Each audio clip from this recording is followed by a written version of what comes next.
All right, so we have example one. So today on pre-calculus, we are doing optimization, part one. All right, so here's example one here.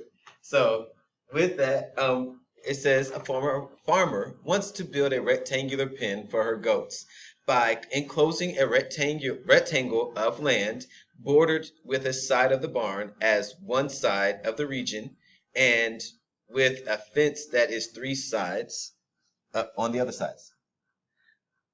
Let's read that again, sorry.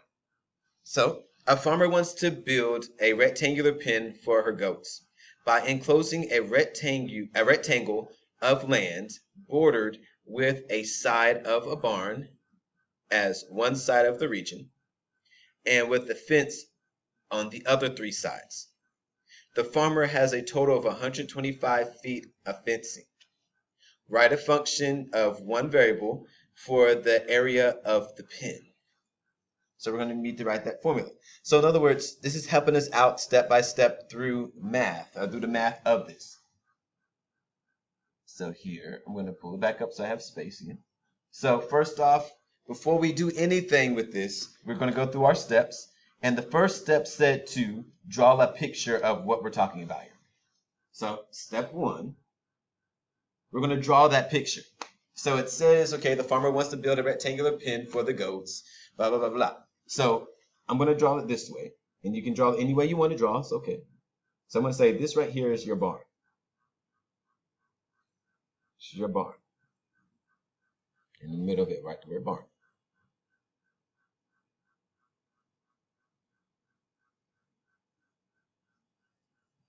That's your barn. All right.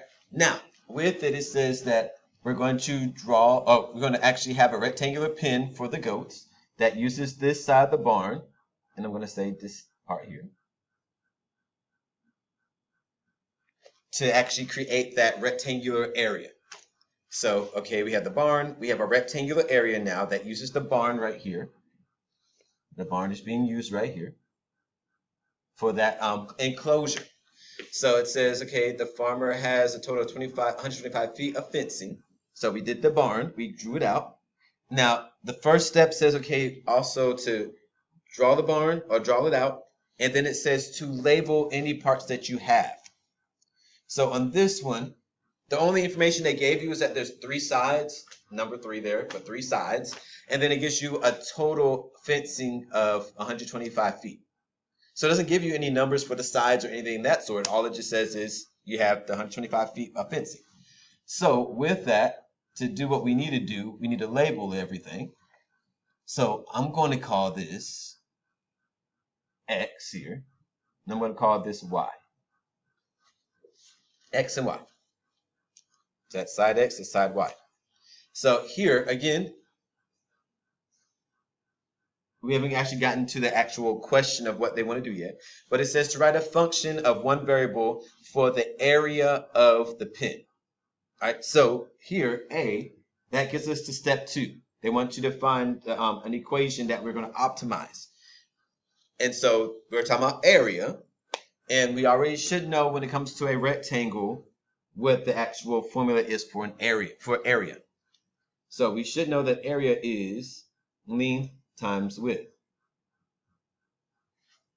Okay, but using the variables that we have in the problem, we're going to say that is X times Y. So let me change that right here to times.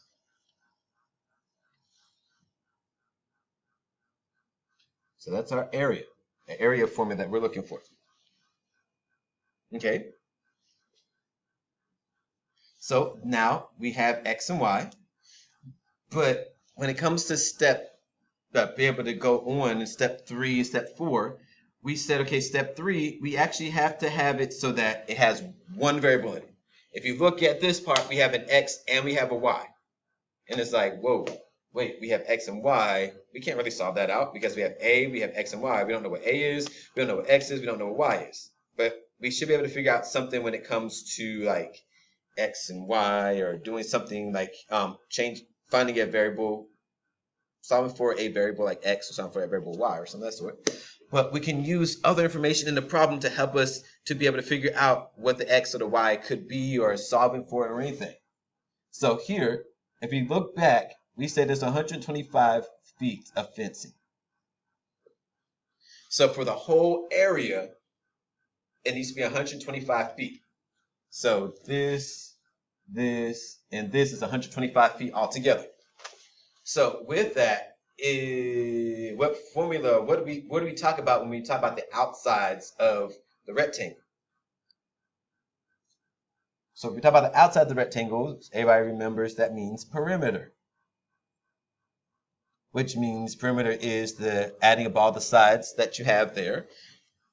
And so if we look at that, if we go ahead and fill in everything that we know here the barn is like the back side right here.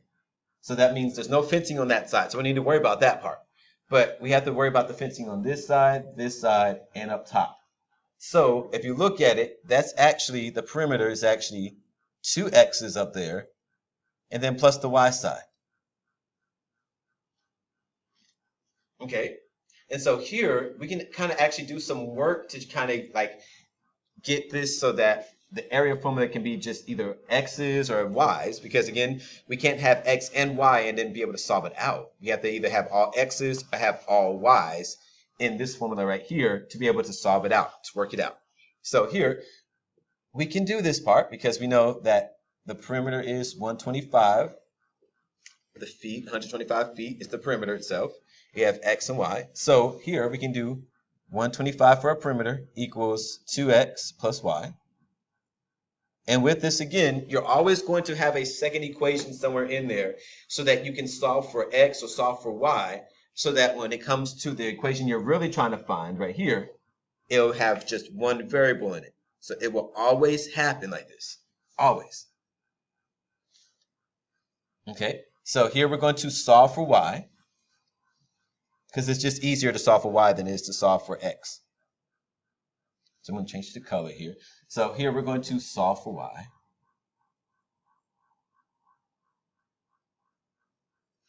So if we do that, we just subtract 2x from both sides, and we get 125 minus 2x equals y. Okay, so again, we have y here, we have y here. So all we have to do is, we know y equals to 125 minus 2x, sorry. So all we have to do is to substitute in 125 minus 2x for this y, and we can have the y taken out, and we have just x's in the problem. So that's what we're going to do. So we're going to keep the a here. We're going to keep our x. And then what we just said, 125 minus 2x equals y. So we're going to put that in for y. So we're taking y and throwing it away, and we're putting in 125 minus 2x, because that's what y equals in the first place. All right, so now we have x's. We don't have x and y, we have just x's. So really quick, let's go ahead and simplify this down, because it'll make it easier when we have to do our next step. Simplifying it down. And let me do this part, because I like doing arrows so people can see like what we did. All right, so here, I'm going to simplify by distributing that x to both. So 125x minus 2x squared. All right, so that is our step 3. So we just did step 3 right here. I didn't label it. Now I did. So step 3. All right, now, again, with this will always happen where you will have the picture, you will have the equation that you're trying to find to optimize with, because they will ask that in the question, in the problem. And then there'd be some other information in there that will help us simplify or break down the first equation so that it has one variable in it. It's always going to happen like that, every time. There's some information in there that's always going to happen like that. Okay, so with that, now we go to B. And so B says, okay, find the dimensions of the rectangular region of the, and I hope you guys were able to see that part. I think it was low enough there. Was it low enough? I'll put that there so everybody can see it, just in case you didn't see that early on, which I think you did. Okay, so here it says find the dimensions of the rectangular region of maximum area. So we have the formula here.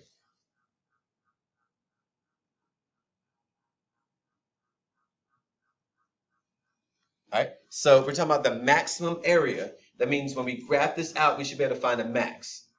And with this, just really quick,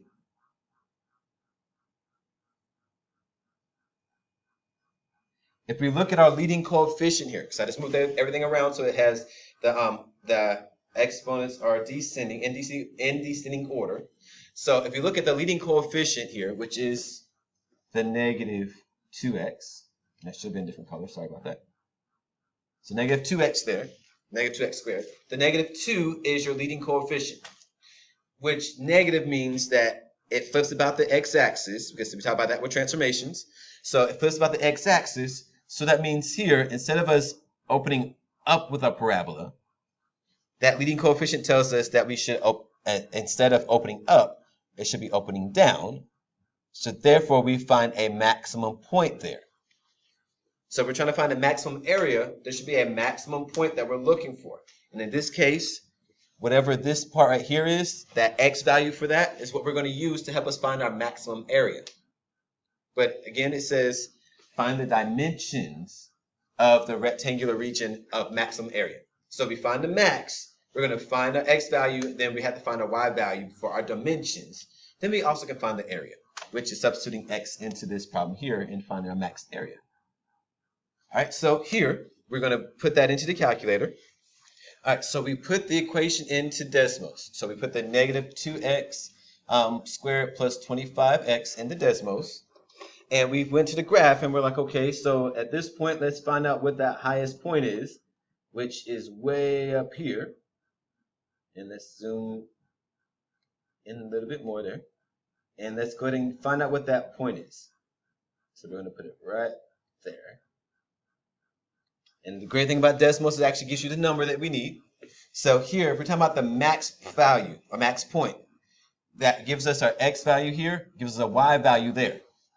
When it comes to our area that we're looking at for this problem, our x value for this is x equals, again, this part right here, 31.25. So 31.25. We're like, cool, that's our x value. Now, again, with this part, it asks us for the dimensions right here. Dimensions. So when we deal with this, we can't just be like, oh yeah, that's x, that's y, and that's it. Because that's the equation here for the a.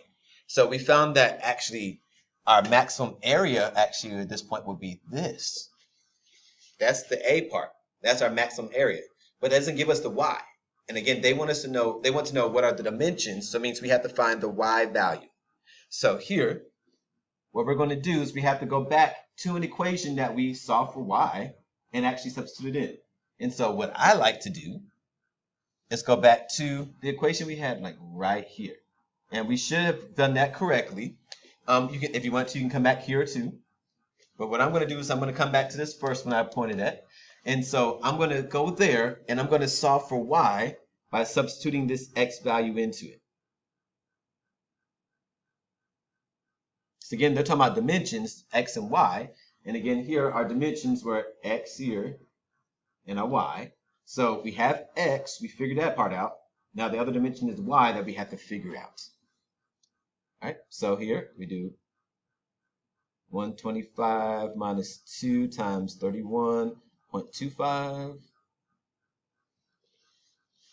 All right, and then when you put that in the calculator, it should give you a value of 62.5 feet.